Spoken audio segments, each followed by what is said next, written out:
من احلى واحب الوصفات عندي صراحه، والعيال دايما بيحبوا يطلبوها مني لما يكونوا هما زهقانين من الاكل ومش عايزين طبيخ وكده.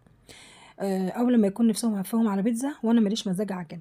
يعني دي بيتزا خفيفه سهله جميله لما يكون عندك بطاطس وكم بيضايه. في الاول انا بجيب البطاطس وببشرها واحط عليها شويه الملح والفلفل الاسمر والكمون، وعليهم 4 بيضات او 3 زي كميه البيض اللي انت تحبيها، واخلطهم كويس قوي مع بعض زي ما انتم شايفين كده اهو، ملح وفلفل اسمر وكمون. طبعا التوابل زي ما انتم بتحبوا، يعني كل واحد بيحب التوابل اللي هو بيحب يضيف، عايزين شطه بقى تضيفوا بابريكا زي ما انتم عايزين. اهي خلطهم كويس قوي مع بعض.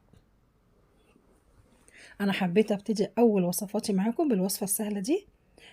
لو عجبكم اتمنى تحطوا لايك ومتابعه على صفحتي.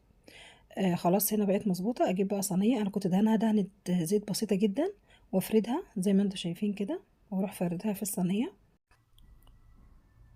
انت بقى بتفرديها كده خالص زي بالمنظر اللي انتوا شايفينه ده، وبدخلها بقى على فرن اكون انا مولعاه يسخن، يعني احطها 10 دقايق لربع ساعه على حسب درجه حراره الفرن عندك. تمام كده. اول ما تاخد اللون وتبتدي تستوي كده من على الجناب، اروح انا حاطه عليها معلقتين صلصه البيتزا او اي صلصه تكون موجوده عندك. بتغطي بيها الايه البطاطس كده من فوق مع البيض بالمنظر اللي انت شايفاه كانها بيتزا بالظبط. الوصفه دي جميله فعلا، حلو قوي كده. كنا انا بقى محضره حشوه. الحشوه بقى اللي تعجبك بقى، انا كان عندي شويه فلفل، انا كنت هعملها ايه بجبن اللي انت عايزاه. عندك لحمه مفرومه، عندك ستريبس، عندك جبن، عندك لانشون، عندك بيف، اي حاجه انت هتحطيها. انا حطيت بس شويه فلفل الوان كانوا عندي، وحطيت بقى جبن، بس انا كترت الجبن شويه عشان ايه، العيال يرضوا ياكلوها كده.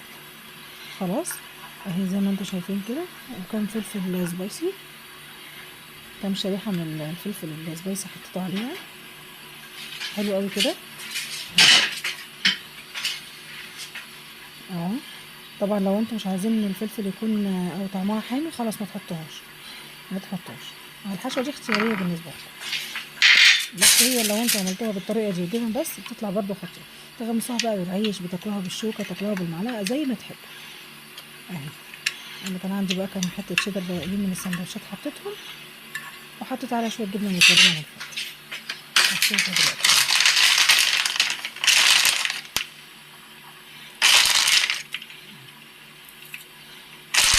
انا صراحه غرقتها جبنه، حطيت شويه جبنه حلوين كده اهو.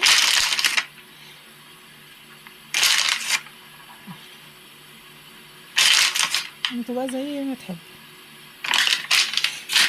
لو وصلتوا معايا لحد هنا وما حطيتوش لايك، حطوا لي لايك ومتابعه رسالة. حلو قوي كده اهي. بعد ما خرجت من الفرن انا بقى بقطعها، شايفين المنظر؟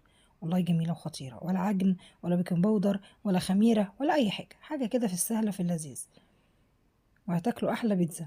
انا لو منكم بقى انا هاكلها بالعيش، لان انا اكلتها بالعيش صراحه. تمام كده اهي. شايفين طالعين الخرطه عامله ازاي، الخرطه وخرطتها.